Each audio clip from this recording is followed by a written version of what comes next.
special two-part broadcast, Global Custodian sits down with David Rule, the Executive Director of the International Securities Lending Association. Securities lending, and especially securities lending-supported short selling, have been at the heart of the credit crisis in the recent weeks, with countries from Canada, Australia, Italy, Germany, the United States, and the UK all banning short selling of financial institutions, at least temporarily. We asked David about these regulatory changes and what the market might look like when the credit crisis is over, if it survives at all.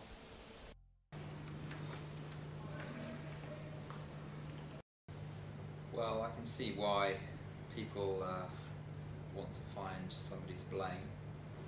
I think that they have made short sellers a scapegoat. I don't think that short sellers are responsible for falls in bank stocks. At most, they might be responsible for short-term. Our first question, why so much attention on short selling? Probably over a course of a few hours, but over any meaningful period of time, I think what moves share prices is the underlying fundamentals of a company and investors' views about those fundamentals.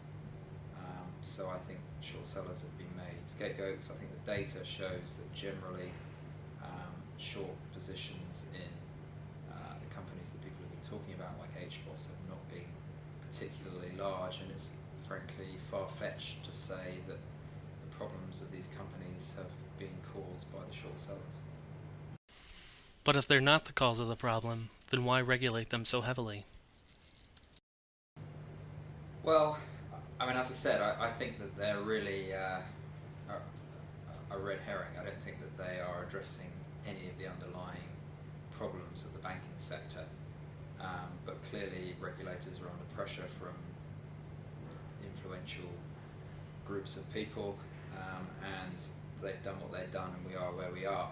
I mean, I think, frankly, it's not too big a deal for the industry to have a temporary timeout, if you like, in which people are not allowed to take directional short positions in financial stocks. And if I were a regulator, I can see that at the moment it might be a much lower concern for me to have an efficient stock market than to have to save the banking sector, frankly. So I can understand why the regulators have done what they've done. I just hope that it actually turns out to be temporary, that the regulators continue to believe what they've said, which is that short selling is an important part of an efficient market and normally should be allowed.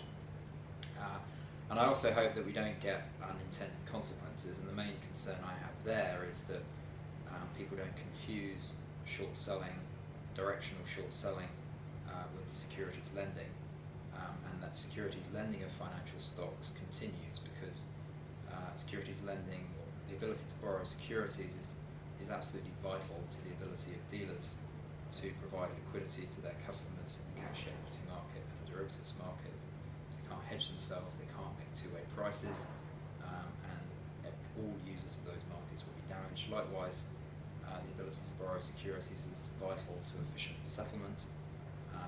You will get chains of fails of settlement if people can't borrow to cover those positions. So I hope that lenders of shares will not jump to recall, and I hope that regulators will, in taking steps to limit or prevent directional shorting by people who take outright views on markets, will not, in the course of doing that, damage underlying equity market liquidity by preventing people from hedging.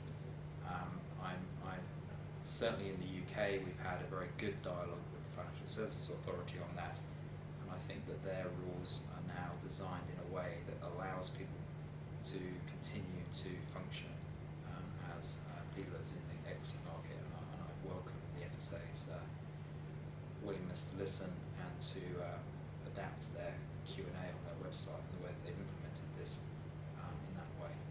For Global Custodian, I'm Justin Thompson, reporting from London.